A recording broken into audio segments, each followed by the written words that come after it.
कहाँ है वो लड़की? मुझे अगले 1 मिनट के अंदर वो लड़की अपने सामने चाहिए। हवेली में दाखिल होते ही वो पूरी रौब के साथ चिल्लाया था। उसकी दहाड़ से सभी नौकर सहम चुके थे।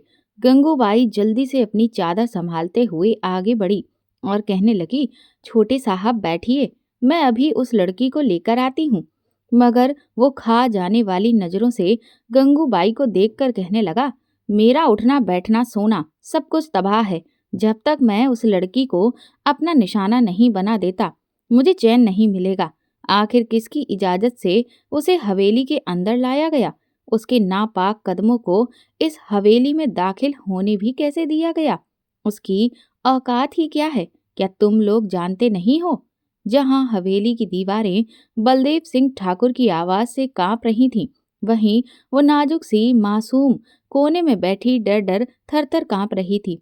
ये अच्छे से जानती थी कि नीचे उठने वाला शोर उसकी वजह से ही है। आखिर अभी उसकी उम्र ही क्या थी जो इतनी तकलीफों और मुसीबतों ने उस मासूम सी लड़की की राह देख ली थी। वो रोते हुए उठी और वहां से निकलने की कोई तरकीब तलाश करने लगी। कमरे की खिड़की खोलने की कोशिश की, मगर वो भी बंद थी। फिर उसने एक नज़र आसपास देखा। इस वक्त उसे कोई भी ऐसा रास्ता नजर नहीं आया जहां पर वो खुद को छुपा सकती। तो रोते हुए अपने आप से ही ये कह रही थी कि नहीं, मैं कभी भी खुद को बलदेव सिंह ठाकुर के हवाले नहीं करूंगी। कुछ देर पहले उसे जिस कदर जुल्म करते हुए इस घर में लाया गया था, वो अभी भूल नहीं पाई थी। इधर गंगूबाई ने इशारा किया कि छोटे साहब, वो लड़की इस कमरे में है। बलदेव सिंह ठाकुर गुस्से से लंबे लंबे डग भरता हुआ कमरे की तरफ गया था। उसने धड़ल्ले से दरवाजा खोला, मगर सामने पूरा कमरा खाली था। चारों ओर नजर दौड़ाने के बाद वो कहने लगा, कहाँ है वो लड़की? ये कैसा घटिया मजाक है? आप तो कह रही थी कि वो लड़की इस कमरे में है। गंगूबाई भी हैरत की उंगली दबाए खाने लगी। मैंने तो सच ही कहा था। उस लड़की को खुद मैंने इस कमरे में बंद किया था, छोटे साहब, और अभी आपने ही आकर ये दरवाजा खोला है। ये सुनकर एक गहरी मुस्कान बलदेव सिंह ठाकुर के चेहरे पर फैली। अच्छा, तो उस लड़की को छुपन छुपाई खेलने का बहुत शौक है। मैं भी ऐसे खेलों में बहुत माहिर हूँ। शायद ये लड़की मुझे पहचानती नहीं है कि मैं खुद से हारने वालों की क्या हालत करता हूँ। ये कहकर बलदेव सिंह ठाकुर दरवाजे को अंदर से लॉक कर चुका था और बाहर से अपनी रोबदार आवाज में गंगूबाई को कहने लगा कि दरवाजे को बाहर से भी कुंडी लगा दो। जब तक मैं ना कहूं, दरवाजा बाहर से मत खोलना। गंगूबाई भी कानों को हाथ लगाते घबराते हुए कहने लगी, अब इस लड़की को तो भगवान ही बचाए। पता नहीं छोटे साहब इसके साथ क्या सुलूक करेंगे। बलदेव सिंह ठाकुर ने कमरे में चारों ओर नजर दौड़ाई। कमरे में सामान ही कितना था। बेड था, ड्रेसिंग टेबल था और सामने अलमारी मौजूद थी। वो धीरे धीरे कदम बढ़ाता हुआ बेड के पास पहुंचा और उसने बेड के नीचे देखा, जहां पर कोई भी मौजूद नहीं था। वो लड़की बेचारी अलमारी में बैठी थरथर कांप रही थी। उसकी सांसें बुरी तरह से फूल रही थी। घबराहट की वजह से वो पसीने से तरबतर हो चुकी थी। आज तक उसने कभी भी इतना खौफ महसूस नहीं किया था जितना इस वक्त कर रही थी। जैसे जैसे बलदेव ठाकुर के कदम अलमारी की तरफ बढ़ रहे थे, उसे लगा कि आज उसका दम यहीं पर निकल जाएगा। और तभी एक झटके से बलदेव ठाकुर ने अलमारी खोली थी। वो लड़की जो बड़ी मुश्किल से खुद को अलमारी में एडजस्ट करके बैठी थी, अपना बैलेंस बरकरार ना रख सकी और आकर सीधा बलदेव ठाकुर के मजबूत सीने से टकराई। इधर बलदेव ने भी बिना एक लम्हे की देरी किए बगैर अपना हाथ उसकी कमर में डाल दिया और उसे अपने सीने से लगाकर अलमारी से वो बाहर निकाल चुका था। वो छुई मुई सी नाजुक लड़की बलदेव ठाकुर के लिए कोई खास वजन नहीं रखती थी। अपने एक ही हाथ से उठाकर वो उसे अपने सामने खड़ा कर चुका था। एक झटके से मुस्कान ने अपने आप को बलदेव ठाकुर से छुड़वाया। रो रो कर उसकी आंखें सूज चुकी थी। घबराहट से उसका वजूद बुरी तरह से कांप रहा था। बाल बिखरे हुए थे। होठों पर हल्का सा जख्म का निशान भी था, जो कुछ देर पहले इस घर में उसके स्वागत के तौर पर किसी पुरस्कार की तरह उसके होठों पर सजा दिया गया था। बलदेव ठाकुर ने एक नज़र उस लड़की को देखा तो जैसे पल भर के लिए अपनी पलकें झपकाना भूल सा गया था। उसने कभी नहीं सोचा था कि ये लड़की जिसे इस घर में मुआवजे के तौर पर लाया गया था, वो इस कदर खूबसूरत भी हो सकती है। उम्र में तो वो उससे 12 साल छोटी थी, मगर इस वक्त रोती हुई हालत में भी वो बलदेव ठाकुर के दिल पर छुरियां चला रही थी। घबराते हुए, सिसकते हुए, बड़ी मुश्किल से हाँफती हुई सांस लेकर मुस्कान ने दोनों हाथ जोड़कर बलदेव सिंह ठाकुर से कहा, आपको भगवान का वास्ता मुझे माफ कर दें, मैंने कुछ भी नहीं किया है। मुझे वापस अपने पिता के पास जाने दें। मैंने आपका कुछ नहीं बिगाड़ा। मेरे साथ वो सुलूक मत कीजिएगा जो मुआवजे में आने वाली लड़कियों के साथ किया जाता है। मेरी कोई गलती नहीं है। वो रोते हुए बड़ी ही मुश्किल से अपनी बात बोल पा रही थी, मगर बलदेव ठाकुर का सारा गुस्सा तो झाग की तरह जैसे कहीं बैठ ही चुका था। उसकी नजरें इस वक्त मुस्कान के गुलाबी होठों पर थीं, जिन पर हल्का हल्का जख्म था, जिस वजह से खून भी रिस रहा था। बलदेव ने बगैर बोले अपने कदम उसकी तरफ बढ़ाना शुरू कर दिए। जैसे जैसे बलदेव के कदम आगे बढ़ रहे थे, मुस्कान पीछे की तरफ कदम बढ़ाने लगी। वो बराबर रो रही थी, मगर इस वक्त बलदेव तो जैसे उसकी आंखों और सिसकियों पर बहरा ही हो चुका था। पीछे दीवार लग गई और आगे पत्थर दिल बलदेव ठाकुर। मुस्कान तो जैसे उनके बीच में फंसकर रह चुकी थी। जब आगे बढ़कर वो उसके इतने करीब हो गया कि मुस्कान उसकी सांसों को अपने चेहरे पर गिरता हुआ महसूस करने लगी। अपने हाथ आगे बढ़ाकर वो मुस्कान के होठों पर रख चुका था। हल्का हल्का रिसने वाला खून बलदेव के हाथ पर लगा। मुस्कान ने दर्द से सिसकी भरी थी। बलदेव ने वो खून अपनी उंगलियों में मसलने के बाद कहा कि इन लबों को तो छूकर मैं अलग ही दुनिया की खुमारी में डूब जाना चाहता हूँ, लेकिन ये किस बेगैरत ने तुम्हारे इन होठों को जख्मी किया है, बताओ मुझे।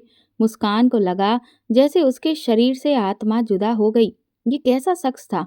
ये इंसान था या कोई भूत था जो उस पर मर दिया गया था?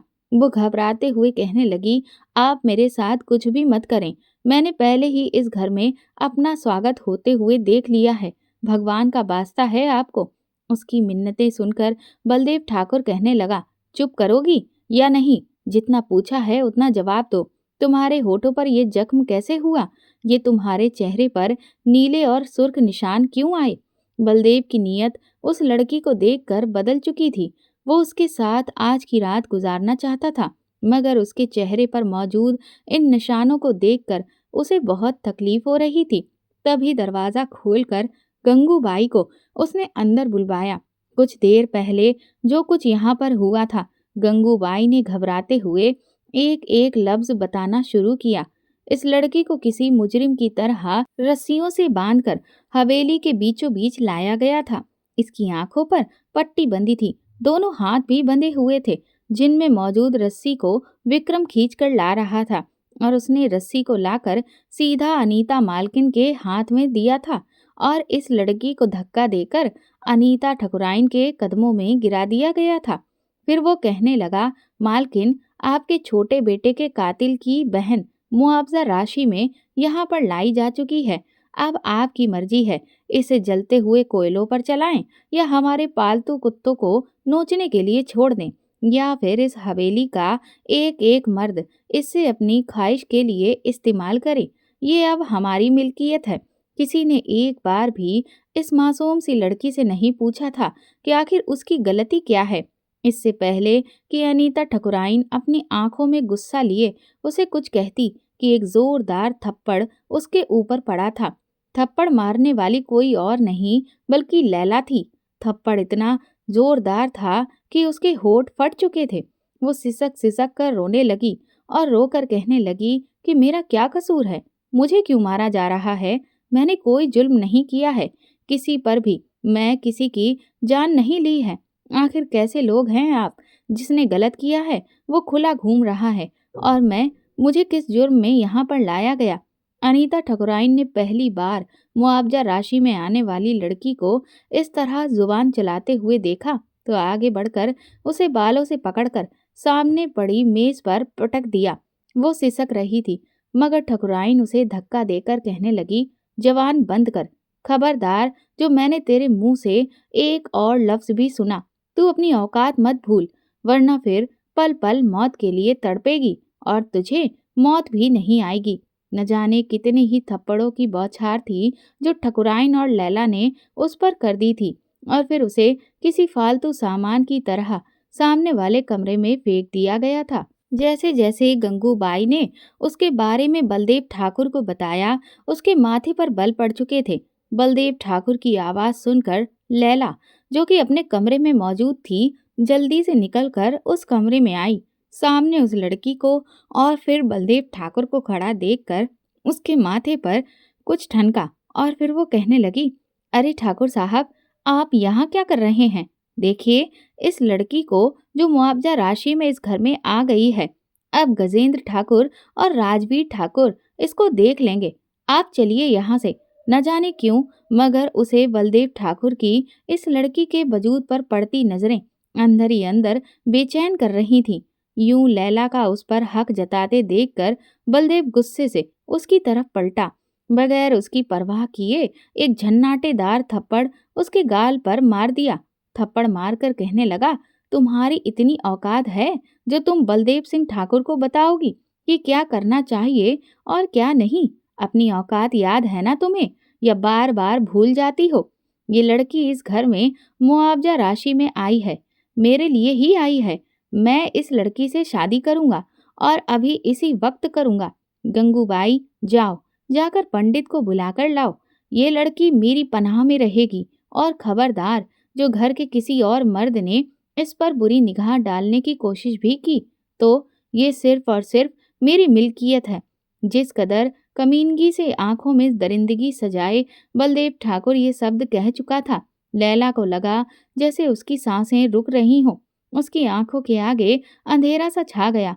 वो बलदेव ठाकुर की बीवी थी। रोते हुए कहने लगी, ठाकुर साहब, आप मेरे साथ ऐसा नहीं कर सकते। भगवान का वास्ता, इस लड़की को मेरी बराबरी में मत खड़ा कीजिए। वही मुआवजे राशि में आने वाली वो लड़की, जिसका इन सब से कोई रिश्ता नाता ही नहीं था। उसकी सबसे बड़ी गलती ये थी कि वो अपने जीजा की बातों में आकर अपने बाप को लेकर उसके घर में रहने के लिए आ चुकी थी, और जीजा ने ये कैसा इंसाफ किया था इसके साथ। वो तो पल पल तड़प रही थी, रो रही थी। दिमाग पर ऐसा असर हुआ कि वो वहीं पर गिरकर बेहोश हो गई। बलदेव ठाकुर ने उसे बेसुध जमीन पर गिरता देखा तो फौरन बढ़कर पांव की ठोकर उसके पेट पर मारी, जैसे कि यकीन कर रहा हो कि जिंदा भी है या मर गई। वो मासूम सी लड़की फर्श पर बेसुध पड़ी थी, सांसें घुट घुट कर चल रही थीं। चलती सांसें देखकर फौरन गंगूबाई को कहने लगा, जल्द से जल्द इस लड़की को होश में लाओ, बहुत ज्यादा ही नाजुक बनी फिर रही है।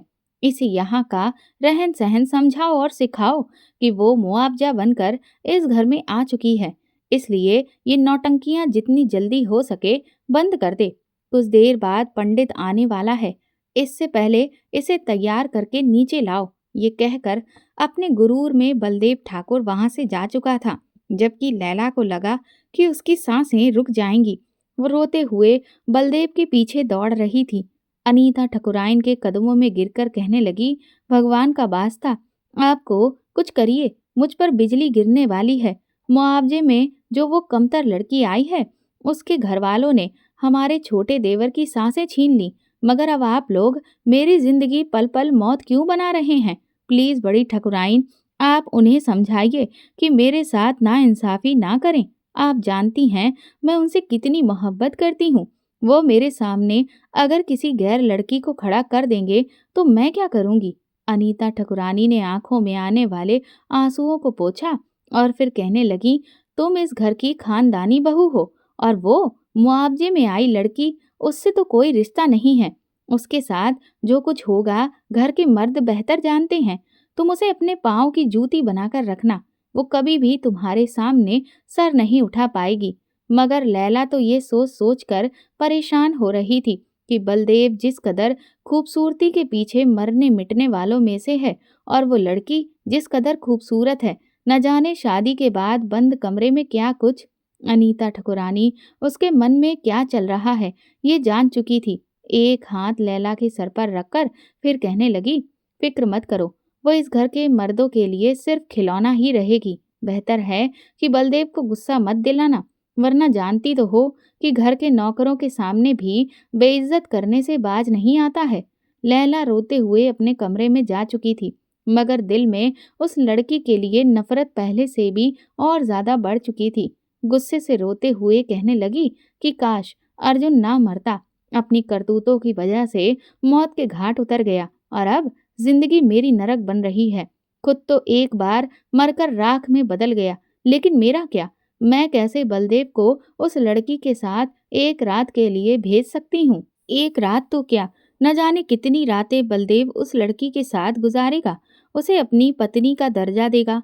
मुआवजा राशि से वो कब घर की मालकिन बन जाएगी, किसे खबर है। लैला ये सोच सोच कर परेशान हो रही थी। वही बेहोश लड़की को देख गंगूबाई ने उसके मुंह पर पानी के छींटे मारे। खोए खोए अंदाज में वो कहने लगी, पता नहीं किस माँ की ये हसीन लड़की है, कितनी खूबसूरत है, जैसे कि इस दुनिया की हो ही ना। अरे पैदा होते ही मर जाती तो अच्छा था।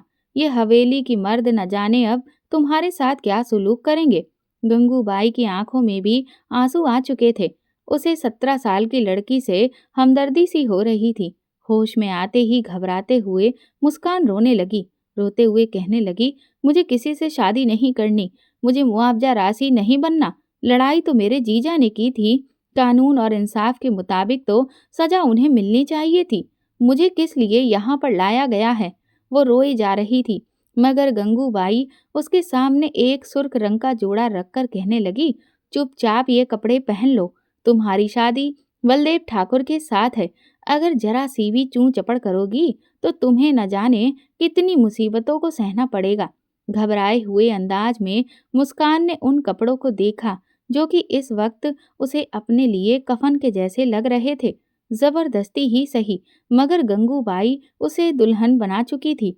उजड़ी हुई हालत में बैठी वो रो रही थी और उसे रह रह कर अपने उस पिता का ख्याल आ रहा था जो बिस्तर पर लेटा था। शायद इस बात से भी वो अनजान था कि उसकी बेटी न जाने किस तकलीफ से गुजर कर आज इस नौबत तक आ पहुंची है। अगर वो अपने होशो हवास में होते तो शायद ये देख कर ही मर चुके होते। मुस्कान को बड़ी शिद्दत से वो वक्त याद आने लगा जब उसकी जिंदगी भी बाकी लोगों की तरह बहुत खुशहाल थी। मुस्कान की उम्र उस वक्त 5 साल थी जब वो घर में बैठी मिट्टी के खिलौने बना रही थी। उसके माँ बाप मुस्कुराते हुए घर में दाखिल हुए और उसकी बड़ी बहन रोशनी दोनों ही भागकर अपने माँ बाप के पास आए थे। जब उनके पिता ने मुस्कुराकर अपनी दोनों बेटियों को अपने सीने से लगाया और कहने लगे, भगवान ने मेरी जिंदगी में एक और खुशी भेजने का फैसला कर लिया है। तुम्हारा बहन या भाई इस दुनिया में आने वाला है। ये सुनकर वो दोनों लड़कियां ही खुशी से चहकने लगी थी। रोशनी कहने लगी, मुझे तो एक और बहन ही चाहिए। ये मुस्कान की बच्ची तो हर वक्त मुझसे लड़ती झगड़ती रहती है। इसके खिलौने को हाथ लगा दो तो इतना शोर मचाती है कि क्या कहूँ। मुझे ये बिल्कुल भी पसंद नहीं है। आप इसे किसी और को दे दें। मुझे तो बस अपनी नई बहन ही चाहिए। मुस्कान भी कुछ कम जिद्दी नहीं थी। वो फौरन ही अपनी बड़ी बहन को धक्का देकर कहने लगी, क्यों? तुम चली जाओ ना कहीं, मैं क्यों जाऊं? मुझे तो तुम एक बहन ही काफी हो। हर वक्त बड़ी बहन होने का रौब मुझ पर झाड़ती रहती हो।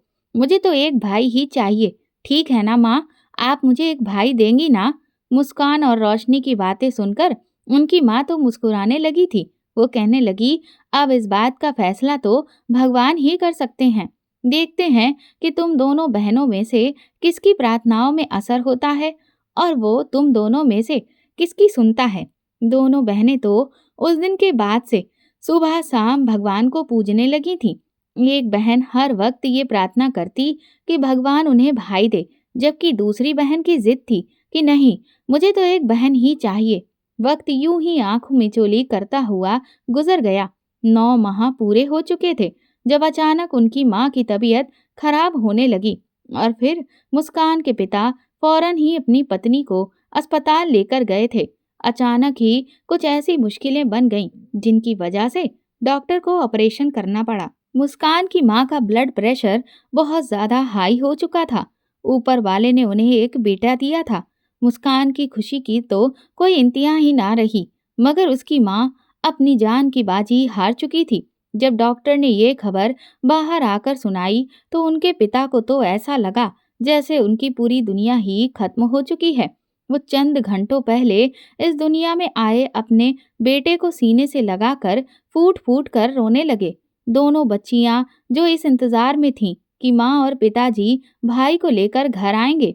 भाई घर आया तो था, मगर साथ में माँ की अर्थी भी घर में दाखिल हुई थी। बच्चियों में इतनी हिम्मत ना थी कि अपने भाई को उठाती, भाई का चेहरा देखती। वो तो अपनी माँ की अर्थी से लिपटी फूट फूट कर रो रही थी। ये बहुत बड़ा नुकसान था जो उन पर हुआ था। मुस्कान के पिता ने अपने बेटे को सीने से लगाकर रखा, उसे एक माँ बनकर पालने की पूरी कोशिश की, मगर फिर भी 15 दिन के बाद वो बच्चा भी अपनी माँ के पास वापस इस दुनिया से जा चुका था। मुस्कान के पिता के पास उनका सहारा उनकी दोनों बेटियां ही रह गई थीं। उन्होंने उन्हें पढ़ाया लिखाया, मगर उनके खर्चे पूरे करते करते वो अपनी सेहत का ख्याल रखना भूल चुके थे। एक दिन मुस्कान के पिता राम नारायण की बहन, जो कि दूसरे गांव में रहती थी, वो अपने बेटे अजीत का रिश्ता लेकर अपने भाई के घर चली आई। रोशनी की उम्र इस वक्त 21 साल थी। अजीत इन्हीं दिनों एक फैक्ट्री में जॉब करने लगा था। 500 रुपए तनख्वाह थी। अब तक जब भी वो राम नारायण के सामने आया था, बहुत अच्छा और नेक बनकर आया था। उसका असल चेहरा क्या था, राम नारायण जान ही ना सके। अपनी राज दुलारी बेटी रोशनी का हाथ अजीत के हाथ में दे दिया। वो बुआ के यहाँ विदा होकर बेहद खुश थी। अब घर में राम नारायण और मुस्कान ही बचे थे। मुस्कान सेकेंड ईयर की स्टूडेंट थी, 7 बच्चों को ट्यूशन भी पढ़ाया करती थी। मगर उस शाम जब कॉलेज से वापस आई तो सामने राम नारायण और कुछ लोग घर में मौजूद थे। अपने बाप को बिस्तर पर लेटा देख मुस्कान की तो चीख ही निकल गई थी। बाबा, क्या हो गया है आपको? आप ऐसे क्यों लेटे हैं? वो तो अपने होश व हवास खो रही थी जब गांव के ही एक शख्स ने मुस्कान के सर पर हाथ रखा और उसे समझाने लगे, बेटा, तुम्हारे पिता का काम करते हुए एकदम से ब्लड प्रेशर बहुत ज्यादा हाई हो गया था और जिसकी वजह से उन्हें फालिस का अटैक आया है। डॉक्टर ने ट्रीटमेंट करके उनकी जान तो बचा ली, मगर फिलहाल उनके शरीर ने हरकतें करना बंद कर दिया था। उन्होंने कहा कि तुम फिक्र मत करो, अगर तुम इनका ख्याल रखोगी तो ये ठीक हो जाएंगे। अपने बाप को बिस्तर पर पड़ा देखकर मुस्कान तो फूट कर रोने लगी थी। राम नारायण की तबीयत खराब है, ये सुनकर अजीत और रोशनी भी आए थे। अजीत ने तो साफ साफ शब्दों में कह दिया कि बस अब आप लोग हमारे साथ हमारे घर चलेंगे, मैं आपको यहाँ नहीं रहने दूंगा। भला जवान लड़की अकेली सारी जिम्मेदारियां कैसे उठाएगी?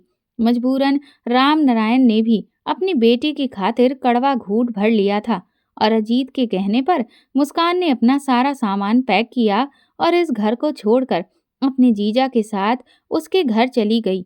एक नज़र पलटकर उसने अपने इस घर को देखा था तो इस बात से वो बेखबर थी कि अपने इस घर को वो अब आखिरी बार ही देख रही है। शुरू शुरू में तो अजीत ने उनका बेहद ख्याल रखा, बिल्कुल अपनी सगी बहन के जैसे। वो मुस्कान को समझता। मुस्कान की भी अपनी बुआ की बेटी पूजा से अच्छी दोस्ती हो चुकी थी। दोनों एक साथ कॉलेज जाती और वापस आकर अपने पिता की देखभाल मुस्कान खुद किया करती थी। एक दिन जब मुस्कान कॉलेज से वापस लौट रही थी तो दूर से कच्चे रास्ते पर धूल उड़ाती एक साथ 3 गाड़ियां बड़ी स्पीड के साथ आई हुई दिखाई दी। एक तरफ से कॉलेज की वैन जा रही थी जिसमें मुस्कान मौजूद थी, वहीं दूसरी तरफ से इन तीनों गाड़ियों ने एकदम से जब यू टर्न लिया तो वैन वाले ने फौरन से ही गाड़ी को ब्रेक लगाया, वरना एक बहुत बड़ा हादसा हो सकता था। पीछे आने वाली गाड़ियों ने भी वैन को रुकते हुए देखा, ब्रेक लगाई थी, मगर शायद वो लोग तब तक कंट्रोल खो चुके थे। अगले ही पल गाड़ी से एक खूबसूरत नौजवान बाहर निकला जिसने ब्लैक कलर का सूट पहन रखा था। वो बेहद आकर्षक शख्सियत रखने वाला गुस्से से गाड़ी से नीचे उतरकर गाड़ी की खिड़की बंद कर चुका था।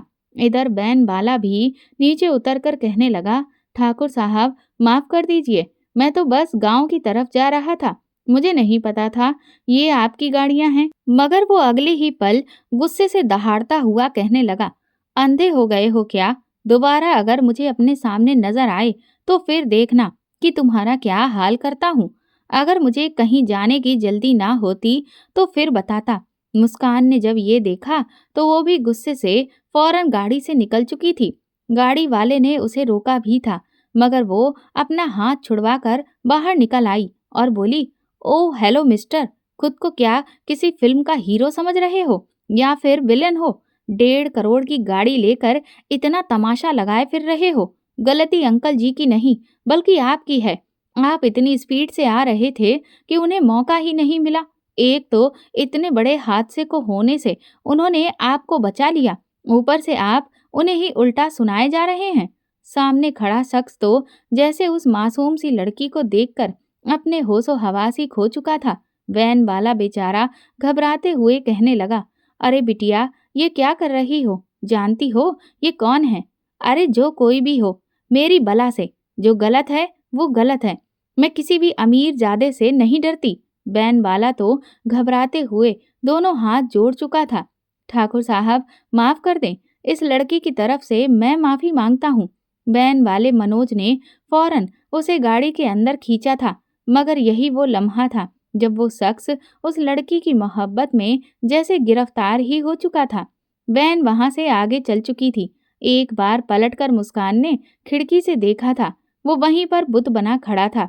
वरना ये लोग तो गुस्से में बस अपनी बंदूकें ही चलाते हैं और लोगों को ठिकाने लगाते हैं। गाड़ी घर के बाहर रुक चुकी थी।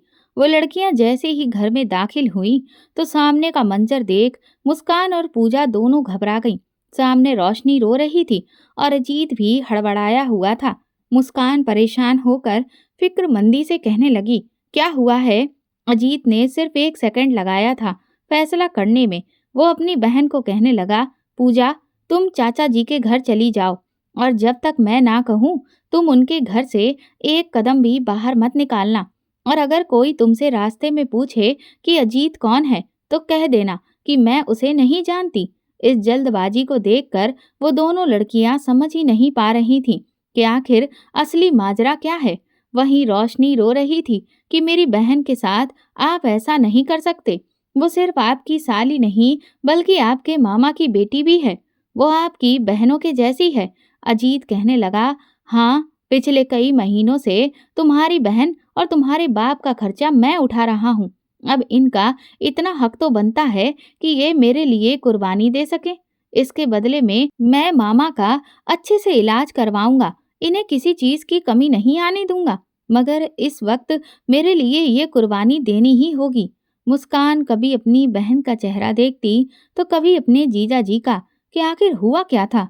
रोशनी रोते हुए उसे बताने लगी कि तुम्हारे जीजा जी का सबसे छोटे ठाकुर से झगड़ा हो गया और पैसे के लेन देन की कोई बात थी। गुस्से में आकर तुम्हारे जीजा ने झगड़ा शुरू किया, मगर तभी वो अजीत पर गोली चलाने वाला था और इस हाथापाई में गोली अर्जुन पर ही चल गई और वो ऐन मौके पर ही मर गया। ये हादसा 1 हफ्ते पहले ही हुआ, लेकिन अब सबको हकीकत पता चल गई है और अब फैसला हुआ है कि अजीत अपनी बहन को मुआवजा राशि में उन लोगों के हवाले करेगा या फिर खून बहने के बदले 5 करोड़ की रकम देगा। मुस्कान के वजूद में तो जैसे किसी ने एक साथ हजारों सुइयां चुभो दी थी। वो घबराई हुई कहने लगी कि नहीं, मैं कहीं नहीं जाऊंगी। आप पुलिस को इन्फॉर्म करके बताएं कि आपने अपनी जान बचाने की खातिर ये कदम उठाया था। मगर वहां सुनता कौन? अजीत ने अपनी बहन को तो बचा लिया था, मगर अपनी साली को इस मुआवजा राशि की भेंट चढ़ा दिया था। एक आखिरी बार इल्तिजा भरी नजरों से मुस्कान ने बड़ी ठकुराइन अनीता को देखा, जो उसे गुस्से भरी नजरों से देख रही थी। वो कहने लगी, लड़की, मेरा जी तो चाहता है कि मैं तुम्हें नोच नोच कर तुम्हारे टुकड़े कर डालूं। तुम्हारे भाई ने मेरे बेटे की जान ले ली। तुम जैसे लोग जीने के लायक ही नहीं होते हो। तुम कीड़े मकोड़ों पर हम लोग अगर जरा सा एहसान कर दें तो तुम खुद को हमारे बराबर समझने लगते हो। तुम्हें यहाँ पर जितनी तकलीफ दी जाएगी उतना ही तुम्हारा वो भाई वहां बैठकर महसूस करेगा और इसी तरह से हमारे दिल को शायद ठंडक पहुंच सके। वो बेचारी रोते हुए तो ये भी ना कह सकी कि वो अजीत की बहन नहीं, बल्कि उसकी साली है और अपनी बहन का घर बचाने के खातिर वो यहाँ पर आई है। वरना उसका बाप तो चारपाई पर था और इधर रोशनी का घर उजड़ जाता। पूजा भी उसकी बहन के जैसी थी। वो चाहकर भी पूजा का नाम नहीं ले सकती थी, क्योंकि जो कयामत उस पर इस वक्त गुजर रही थी, फिर वो पूजा पर गुजरती। वो रोते हुए आखिरी बार बड़ी ठकुराइन के कदमों में गिरी थी और कहने लगी कि आप कानून अपने हाथ में क्यों ले रही हैं? आपको इंसाफ दिलाने के लिए अदालत है, वो आपको इंसाफ देगी। इन दो मर्दों की लड़ाई में आप एक मासूम लड़की की जिंदगी कैसे बर्बाद कर सकती हैं? आपकी भी तो कोई बेटी होगी। अभी ये शब्द उसकी जुबान पर आए ही थे कि बलदेव उसे बालों से पकड़कर सामने पटक चुका था। खबरदार, जो तूने हमारे घर की औरतों का नाम लेने की भी कोशिश की, तू अपनी औकात में ही रहे। पंडित जी शादी के मंत्र पढ़ना शुरू करें। मुस्कान का सर मेज पर लगने की वजह से खून का एक फव्वारा उसके माथे से निकला था। वो वहीं फर्श पर बैठी थी। घबराया हुआ पंडित भी मंत्र पढ़ना शुरू कर चुका था। बलदेव जिस कदर शातिर नजरों से उसे देख रहा था, भाई की मौत का बदला तो लेना एक अलग ही बात थी, मगर हकीकत में तो वो इस लड़की की नाजुक जवानी पर अपनी मोहर लगा देना चाहता था। मंत्र पढ़ने के बाद जैसे ही पंडित ने मांग भरने के लिए बलदेव ठाकुर से कहा कि तभी दरवाजे पर कोई अचानक से आया। ये यहाँ क्या हो रहा है? इस आवाज पर सभी चौंके। रोती हुई मुस्कान ने समझा कि शायद कोई फरिश्ता उसकी मदद के लिए आया है। उसने नजरें उठाकर देखा तो उसके पैरों के नीचे से तो जमीन ही निकल चुकी थी। वो राजवीर ठाकुर था। बलदेव ठाकुर मुआवजा राशि में आई लड़की से शादी कर रहा है। आंखों में आए आंसू लिए वो झट से खड़ी हुई थी और दोनों हाथ जोड़कर उस शख्स की तरफ भागी थी कि शायद वो मदद कर दे। मगर जब गौर से चेहरा देखा तो दिमाग में घंटियां बज चुकी थीं, क्योंकि ये तो वही था जिसे वो सड़क पर उलझी थी और उससे अच्छी खासी बातें सुनाकर आ चुकी थी। छोटे भाई के मारे जाने का दुख अपनी जगह पर था, मगर वो भी एक पढ़ा लिखा नौजवान था और पुलिस अदालत के जरिए इंसाफ पाना चाहता था। वो इस तरह से किसी भी लड़की पर जुल्म होते हुए नहीं देख सकता था। मगर जब अपने सामने खड़ी मुस्कान को देखा तो जैसे उसके होशो हवास से वो बिल्कुल ही बेगाना हो चुका था। रो रो कर सूजी हुई उसकी आंखें, चेहरे पर जख्मों और नीले के निशान देखकर वो तड़प चुका था। एक नज़र मुस्कान पर डालने के बाद उसने बलदेव ठाकुर को देखा। कहने लगा, ये क्या कर रहे हैं आप? ये जानते हुए भी कि आप पहले से शादीशुदा हैं, एक लड़की के साथ आप ऐसा व्यवहार कैसे कर सकते हैं? कोई भी इससे शादी नहीं करेगा। सुना आपने? बलदेव सिंह ठाकुर ने गुस्से से उस लड़के को बोलते देखा तो कहने लगा, राजवीर, शायद तुम भूल रहे हो, पिताजी के मरने के बाद मैं इस घर में बड़ा हूँ। ये लड़की मुआवजा राशि में होकर आई है। इसकी शादी इस घर में होगी, तभी ये इस घर में रह सकेगी। मगर अगले ही पल राजवीर ने एक नज़र उस लड़की को देखने के बाद कहा, शादी ही करनी है ना? मुआवजा राशि में आई लड़की को शादी करके ही इस घर में रखते हैं, तो इसके साथ शादी आप नहीं बल्कि मैं करूँगा। थोड़ी बहुत हिम्मत जो मुस्कान में आई थी, वो जो ये समझ रही थी कि शायद ये इंसान बाकी लोगों से अलग है, उसकी मदद करेगा, उसे यहाँ से वापस ले जाएगा। मगर ये शब्द सुनकर तो मुस्कान की रही सही हिम्मत भी जवाब दे गई थी। वो रोते हुए चीख चीख कर कहने लगी कि मैं तुम लोगों की कोई जमीन या गुलाम नहीं हूँ। समझ क्या रखा है तुम लोगों ने मुझे? क्या तुम लोगों में भगवान का डर बिल्कुल भी नहीं है? मुझे तुम लोगों में से किसी से भी शादी नहीं करनी है। भगवान के लिए मुझे वापस जाने दो। मेरे पिता न जाने किस हालत में होंगे। वो रोते हुए फर्श पर गिर चुकी थी, मगर राजवीर ने उसे बाजू से पकड़कर उठाया और बाजू से घसीटने के अंदाज में सोफे पर पटका था। लड़की, तुम्हारे लिए जाने का कोई रास्ता नहीं है।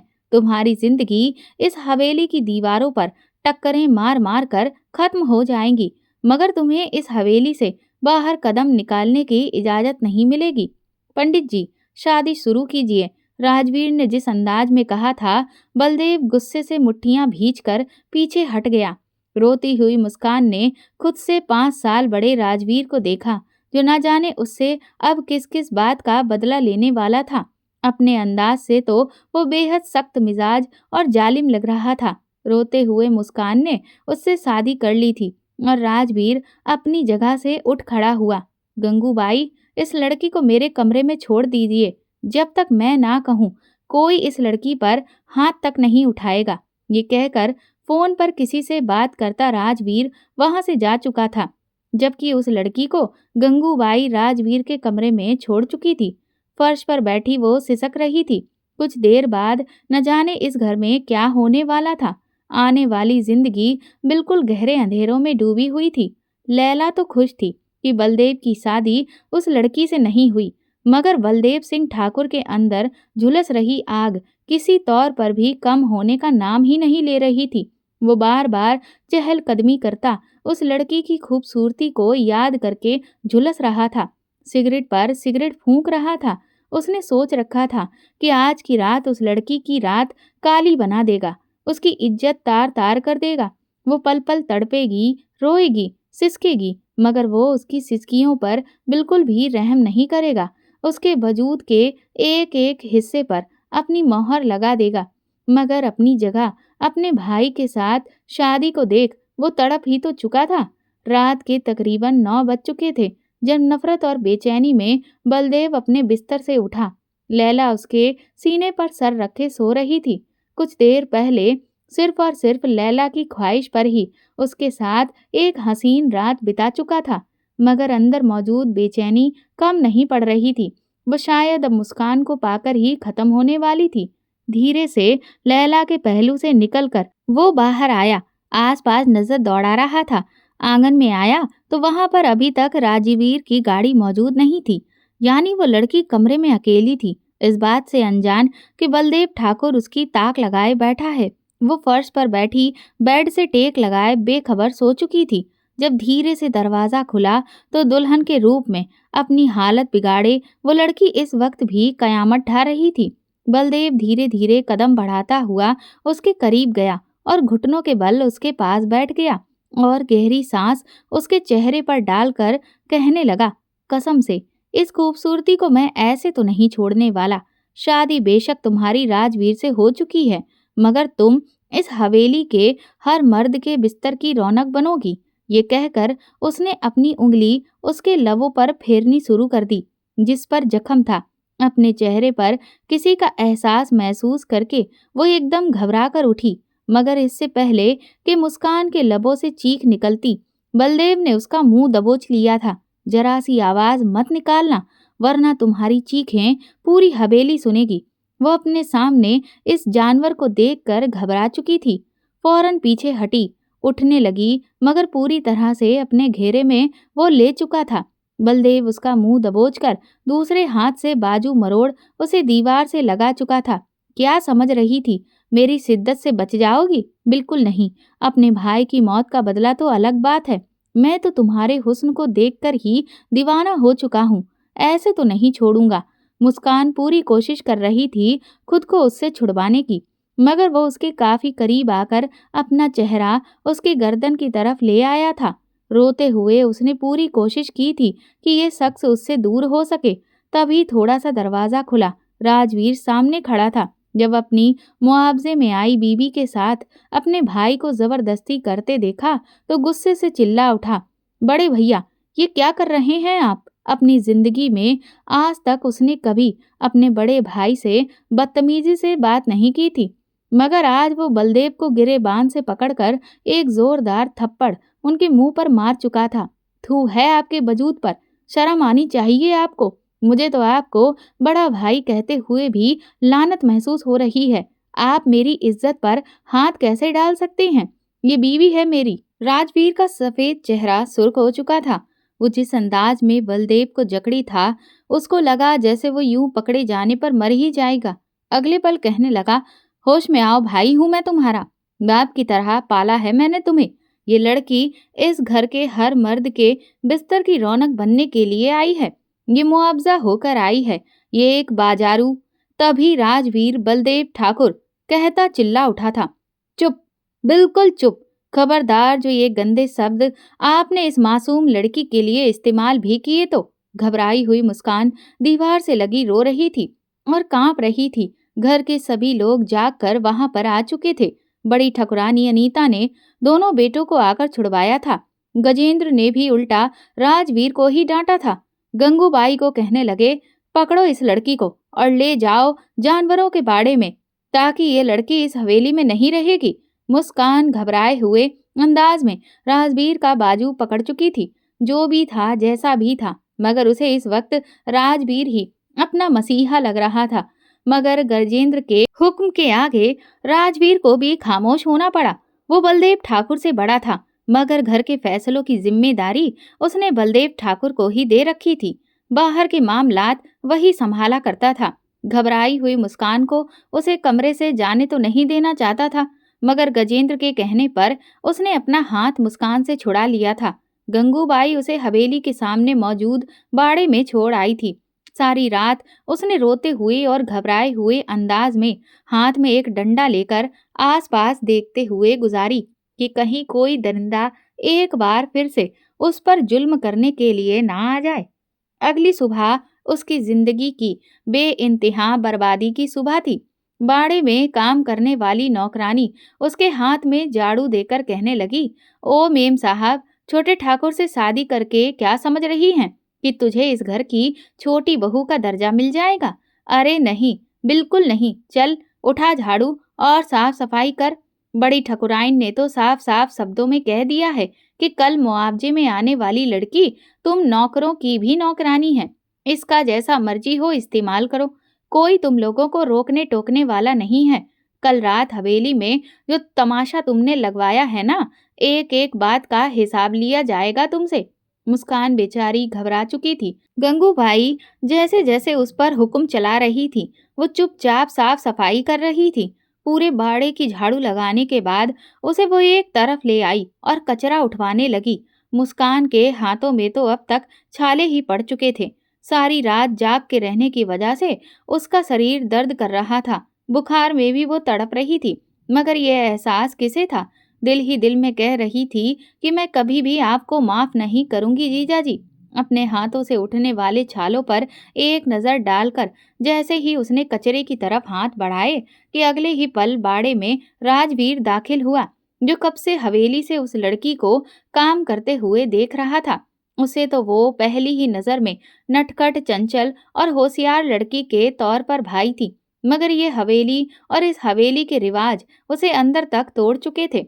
अर्जुन अपनी गलती की वजह से मारा गया था, ये बात इस हवेली का हर इंसान जानता था, मगर जानबूझकर अपना पैसा, अपनी ताकत और अपना रुतबा दिखाना तो इस घर के लोगों की आदत था। जैसे ही वो बाड़े में दाखिल हुआ तो फौरन सर झुकाकर नौकरानी नमस्कार करने लगी, राजवीर की तरफ देखे बगैर। जैसे ही उसने कचरे की तरफ हाथ बढ़ाया तो राजवीर ने उसे थाम लिया। कहने लगा, ये क्या कर रही हो तुम? हाथ साफ करो। अपने जवाब में वो घबराते हुए कहने लगी कि इस घर के मर्दों के हाथ का खिलौना बनने से तो बेहतर है कि मैं ये सारे काम कर लूं। ना किए हुए गुनाह की सजा मिल रही है तो कम से कम मेरी इज्जत तो सुरक्षित रहे। जो हालत उसकी हो रही थी, राजवीर ने अपनी उंगलियां उसके माथे पर रख दी। बुखार में तपता उसका शरीर देखकर वो कहने लगा, चलो मेरे साथ, तुम्हें तो तेज बुखार हो रहा है। चलो, मैं तुम्हें डॉक्टर के पास लेकर चलता हूँ। मुस्कान इनकार करने लगी, कहने लगी, मेरी दवा सिर्फ मेरे पिता हैं, आप मुझे मेरे पिता के पास ले जाएं। मगर राजवीर उसका हाथ पकड़े हुए उसे अपने साथ गाड़ी में बिठा चुका था। नौकरानी सारा माजरा देखने के बाद सीधा हवेली के अंदर भागी थी। गजब हो गया बड़ी ठकुराइन, गजब हो गया। ये तो हवेली के नस्ल दर नस्ल चली आ रही परंपरा ही बदल गई। नौकरानी ने जब लगाई बुझाई करना शुरू की तो बड़ी ठकुराइन, जो अभी अभी उठकर अपने कमरे से बाहर आई थी, उस नौकरानी को देखकर कहने लगी, क्या गजब हो गया, अब क्या कयामत आ गई। एक तो जब से ये लड़की इस घर में आई है, हम पर तो बस कयामत ही टूट रही है। अब क्या हो गया? वो नौकरानी कहने लगी, आज तक इस परिवार में मुआवजा होकर आने वालियों के साथ कैसा सुलूक किया गया, वो किसी से भी ढका छुपा तो नहीं है। अरे पहले जमाने में तो मुआवजा में आने वाली लड़कियों को चुनवा दिया जाता था, मगर ये कैसी लड़की है? कल शादी हुई और आज छोटे ठाकुर उसे अपने साथ गाड़ी में बिठाकर बड़े अस्पताल लेकर गए हैं।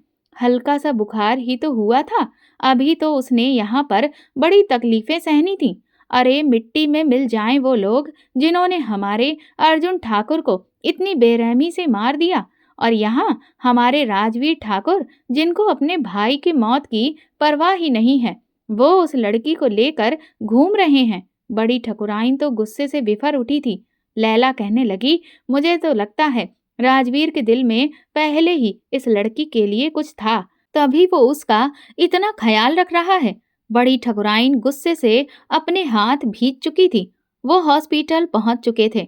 डॉक्टर ने दवा देने के बाद कुछ देर वहीं पर मुस्कान को आराम करने को कहा। जिस तरह मुस्कान की हालत थी, डॉक्टर कहने लगे, ऐसे लग रहा है जैसे इन पर किसी ने बेतहाशा जुल्म किया है। डॉक्टर ने मुस्कान को नींद का इंजेक्शन लगा दिया था। वो वहीं पर सो चुकी थी। अपने दोनों हाथ बांधे राजवीर कितनी देर उस लड़की को देखता रहा, जैसे कि वो उसकी जगह अपना ही ध्यान रख रहा हो। उसके दिल में मोहब्बत अपनी चरम सीमा पर थी। दिल ही दिल में वो सोच चुका था कि ये लड़की मेरी पहली नजर का प्यार है। अब तक राजवीर को कोई बहका नहीं पाया था। इस लड़की में कुछ तो खास है जो राजवीर उसकी तरफ खिंचा चला गया है। इस लड़की को वो अब किसी के भी हाथों में पड़ने नहीं देगा। 3 घंटे पूरे सुकून से सोने के बाद मुस्कान की जब आंख खुली तो राजवीर वहीं सामने ही बैठा था। घबराते हुए उसने अपनी ड्रिप हाथ से हटानी चाही, मगर राजवीर उसका हाथ थाम चुका था। बोला, परेशान मत हो, सब कुछ ठीक है, अभी नर्स आकर तुम्हारी ड्रिप खुद उतार देगी। राजवीर का नरम लहजा देखकर मुस्कान घबरा चुकी थी। उसे खुद से घबराते हुए देखकर वो कहने लगा, डर क्यों रही हो? मैं जानता हूँ कि तुम्हारे साथ बहुत बुरा हुआ है। मैं तुम्हारे साथ बात करना चाहता था, लेकिन हालात ही ऐसे हो गए कि मैं कुछ कर नहीं पाया। मैं जानता हूँ कि तुम्हारे साथ जो हुआ बहुत गलत हुआ। मुझे भी अपने भाई के मरने का दुख है, लेकिन असली गुनहगार तुम्हारा भाई है और उसे ही उसके किए की सजा मिलेगी। तुम्हें अगर मैं यूं ही छोड़ देता तो फिर तुम्हारे साथ नाइंसाफी हो जाती। मुआवजा में आने वाली लड़कियों के साथ क्या होता है मैं अच्छे से जानता हूँ, इसीलिए मैंने तुमसे शादी की। मुझ पर भरोसा रखो, मैं तुम्हारे साथ कुछ गलत नहीं होने दूंगा। मुस्कान ने गौर से उसे देखा और फिर कहने लगी कि आप भी तो ठाकुर खानदान के लोगों में से एक हैं, और फिर आपके लहजे में इतनी नरमी क्यों है? मैंने तो आपके साथ सड़क पर बदतमीजी भी की थी। इस जवाब में वो हल्का सा मुस्कुराया और कहने लगा, तभी तो तुम मेरा दिल जीत चुकी थी। मुझे डरी सहमी सी सिकड़ी हुई लड़कियां बिल्कुल पसंद नहीं। मुझे बेधड़क बात करने वाली, किसी से भी अपने हक के लिए लड़ जाने वाली लड़कियां पसंद हैं। तुम्हारा ये रूप देखकर मेरे दिल में बहुत दुख हुआ है, मगर फिक्र मत करो, जब तक मैं जिंदा हूँ तुम्हारे साथ कुछ गलत नहीं होगा। मुस्कान। राजीव के मुंह से अपना नाम सुनकर मुस्कान के पूरे वजूद में एक अजीब सी सिहरन दौड़ गई थी। उसके साथ गाड़ी में बैठकर वो बाहर निकली तो मिन्नतें करते हुए कहने लगी कि मुझे अपने पिता से मिलना है। न जाने वो किस हालत में होंगे। मुझे आखिरी बार अपने पिता से मिलने दीजिए। जवाब में राजवीर ने एक नजर उसकी आंखों में आंसुओं को देखा और फिर अपने हाथ से उसकी आंखों से बहने वाले आंसू को साफ किया और कहने लगा, रोना बंद करो, बताओ कहाँ हैं तुम्हारे पिता? कुछ देर बाद ही राजवीर की गाड़ी तंग गलियों में आ चुकी थी, मगर जैसे ही उसने घर में कदम रखा तो सामने का मंजर उसके जिस्म से रूह को जुदा कर चुका था। आंगन में एक अर्थी थी जिसे लोग कंधा देकर उठा रहे थे। सामने उसकी बहन बिल्कुल बेसुध सी पड़ी हुई थी। लोग राम नाम सत्य कह रहे थे, क्योंकि राम नारायण का देहांत हो चुका था। चीखते हुए वो अपने पिता की अर्थी से लिपट चुकी थी। नहीं बाबा, आप मुझे छोड़कर नहीं जा सकते। देखिए, मैं वापस आ गई हूँ, कुछ नहीं हुआ है मुझे। अजीत तो घबरा सा चुका था। सामने राजवीर को देखा तो उसके होशो हवास गुम हो गए थे। वो चीख चीख कर रोते हुए कहने लगी, ये सब कुछ करना चाहते थे ना आप? इसीलिए लाए थे मुझे और मेरे पिता को यहाँ पर। हम अपने घर में ही खुश थे। आपने अपने गुनाहों की सजा में मुझे और मेरे बाप को भेंट चढ़ा दिया। शर्म नहीं आती आपको? इस बात का जवाब देने की जगह अजीत ने वहां से भागने की कोशिश की, मगर राजवीर उसे पकड़ चुका था। उसने फौरन पुलिस बुलवाकर कानूनी कार्रवाई शुरू करवा दी थी। दोनों बहनें गले लगकर कितनी ही देर रोती रही थीं। वहां पर अब सब लोगों पर ये राज खुल चुका था कि मुस्कान तो बेकसूर है मुआवजे में तो पूजा को आना चाहिए था, ना कि मुस्कान को। रात हो रही थी और हवेली भी वापस लौटना जरूरी था। राजवीर ने वादा किया कि वो मुस्कान पर एक आंच भी नहीं आने देगा। ये उसकी जिम्मेदारी है। वो हवेली में किसी को भी उस पर उंगली तक उठाने नहीं देगा। उसने रोशनी से कहा, आप बेफिक्र रहें। मुस्कान आना नहीं चाहती थी, मगर वो राजवीर के साथ चल पड़ी। उसकी रोती हुई सिसकियां राजवीर की आंखों में भी बार बार पानी ला रही थी। मुस्कान को कोई सहारा ना मिला तो वो राजवीर के सीने से लगकर फूट कर रोती रही। वो रास्ते में गाड़ी रोक चुका था। कितनी देर वो उसका दिल बहलाता रहा, उसे अपने होने का एहसास दिलाता रहा। जब दोनों घर पहुंचे तो सामने बैठी ठकुराइन कचहरी लगाकर बैठी थी। मुस्कान तो राजवीर के पीछे छुप गई, मगर बड़ी ठकुराइन कहने लगी, छोड़ो इस लड़की का हाथ, ये हमारी गुनाहगार है। तुम इसे कैसे अपनी बीवी होने का दर्जा दे सकते हो? जवाब में बड़े ही हिम्मती अंदाज में राजवीर ने कहा, मैंने इसे कभी मुआवजा में समझा ही नहीं कि ये लड़की हमारे घर की इज्जत है और मेरी पत्नी है। अगर आप लोग इसे इस घर में वो दर्जा नहीं दे सकते तो मैं इसे लेकर यहाँ से चले जाऊंगा। बड़ी ठकुराइन अपने बेटे का चेहरा देखने को तरसती रहेंगी। एक बेटा तो अपनी हरकतों की वजह से मौत के घाट उतारा ही गया, अब दूसरे को क्यों जिंदा होते हुए भी नजरों से दूर करना चाहती हैं। ये हम सब ही लोग जानते हैं कि अर्जुन मजबूर लोगों को कर्ज देकर और फिर बंदूक की नोक से सूद समेत पैसा निकलवाया करता था। जहां पर ये सारा हादसा हुआ वहां की सीसीटीवी फुटेज भी पुलिस को अब मिल चुकी है। बंदूक अजीत पर अर्जुन ने ही तानी थी और फिर अजीत ने अपनी जान बचाने के लिए हाथापाई की और तभी गोली चली और वो अर्जुन को ही लग गई। हकीकत सामने थी, मगर फिर भी हवेली के लोग मानने को तैयार नहीं थे। कई दिनों तक मुस्कान उस कमरे से बाहर नहीं निकली थी। राजवीर के कहने पर गंगूबाई उसके कमरे में खाना भिजवा देती थी तो वो खा लिया करती थी। धीरे धीरे राजवीर की अच्छाइयां देखकर उसकी सोच भी बदलने लगी थी। उसके दिल में राजवीर के लिए मोहब्बत जगने लगी थी। वो भले ही उसकी शादी में मर्जी से नहीं थी, लेकिन हाँ, वो पिछले 2 महीने से उसके साथ यहाँ पर मौजूद थी। मगर एक बार भी राजवीर ने अपना हक उससे वसूल करने की कोशिश नहीं की थी। हवेली के लोगों ने जब बार बार मुस्कान की बेइज्जती की तो राजवीर इन सब से दूर मुस्कान को लेकर शहर चला आया। यहाँ पर उसका अपना फ्लैट मौजूद था। मुस्कान समझ नहीं पा रही थी कि आखिर ये शख्स उसके लिए अपने घर वालों से दूर रहकर साबित क्या करना चाहता है। लेकिन वो ये तो महसूस कर चुकी थी कि राजवीर उससे मोहब्बत करता है, क्योंकि कोई भी मोहब्बत और उसके एहसास के बगैर इतना बड़ा कदम नहीं उठा पाता।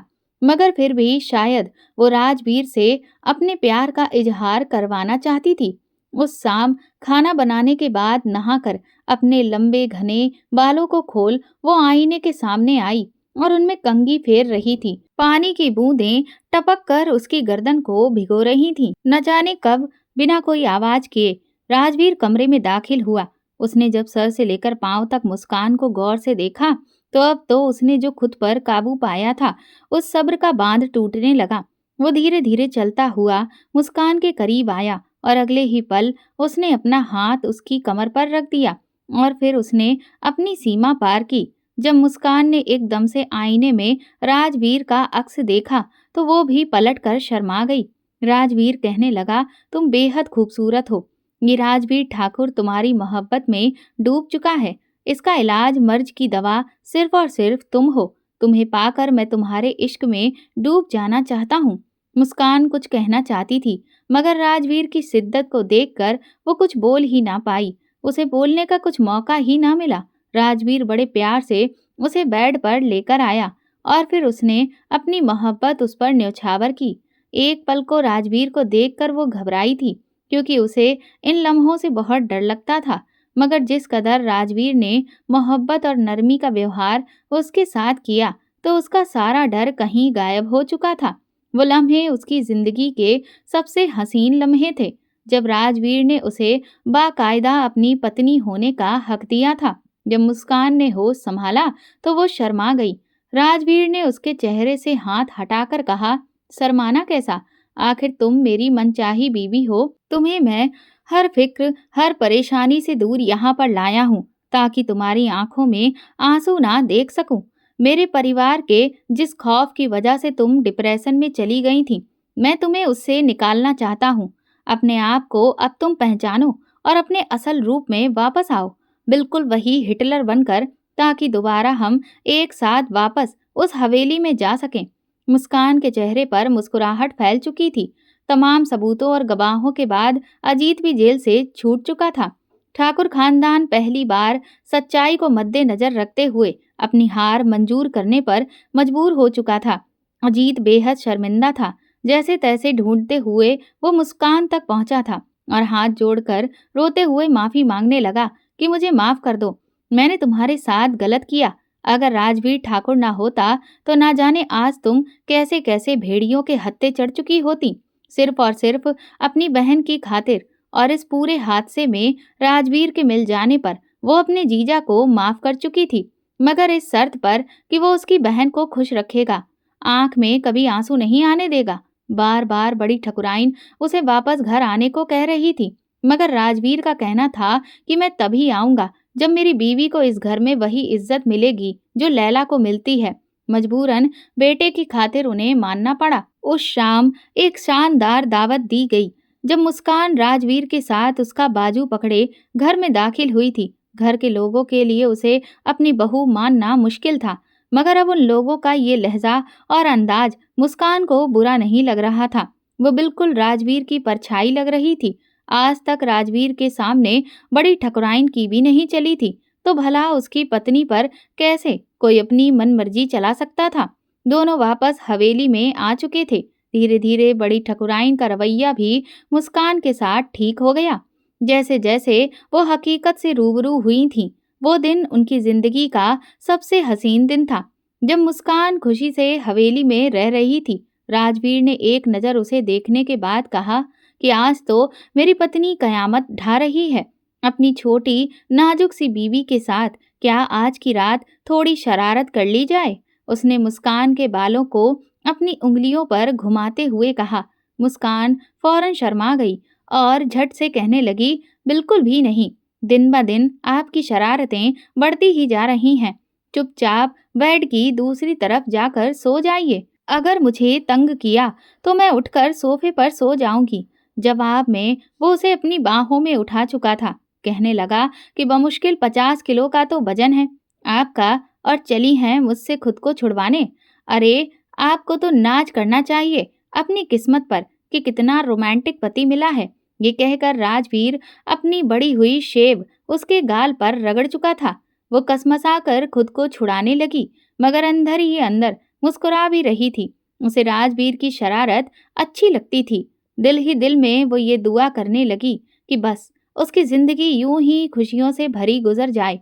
अगर इस घर में राजवीर ना होता तो, या वो भी परिवार के बाकी मर्दों के जैसे होता, तो ना जाने मुस्कान आज किस हालत में होती।